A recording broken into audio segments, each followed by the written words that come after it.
ညပွင့်လန်ကန်လာပြီပြန်ထွက်လာထက်ကန်တယ်ဂိုးရမြဒီချိန်မှာတော့ပြိုင်ဘက်မြန်မာအသင်းရဲ့ဧရိယာထိန်နောက်မှာရရှိလာတဲ့အခွင့်အရေးတစ်ရပ်ကို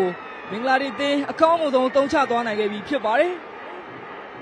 ဟုတ်ပါတယ်ခင်ဗျာဆိုရင်ရရှိလာတဲ့လုတ်တဲ့ကံပေါ်ကနေလူတိုင်းကိုထိပြီးတော့ပြန်ထွက်လာတဲ့ဘောလုံးကိုရီဂျူဘောနာဒီကရိုင်ပဲဒုတိယအချိန်ကန့်သွင်းပြီးတော့မင်္ဂလာတီအသင်းအတွက်လိုအပ်နေတဲ့ဥဆောင်ကိုတော့သူပေးသွားခဲ့တာပဲဖြစ်ပါတယ်ရီဂျူဘောနာရဲ့ပထမအချိန်ကံချက်ကကောင်းဝင်ခဲ့သလိုဒု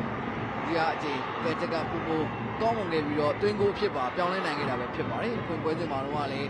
နာဒီကြည့်နေမြမြန်မာအသင်းပဲနောက်တန်းမှာပုံမှာရှိနေခဲ့တဲ့ဇူရီယာဦးလူပေးတာမှားသွားပြန်ပြီခင်ဗျာရီဂျူဘောနာ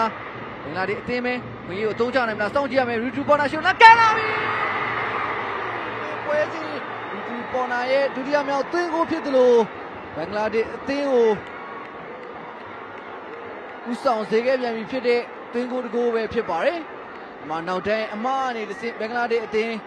ဒုတိယမြောက်ဦးဆောင်ကိုထပ်မံပြီးတော့ရရှိသွားခဲ့ပြန်ပြီဖြစ်တယ်ခင်ဗျာ။ပထမသွင်းကိုသူ့ပေးခဲ့တဲ့ဂျော့နမတ်ဆက်ခွန်ရီဂျူဘောနာပဲလက်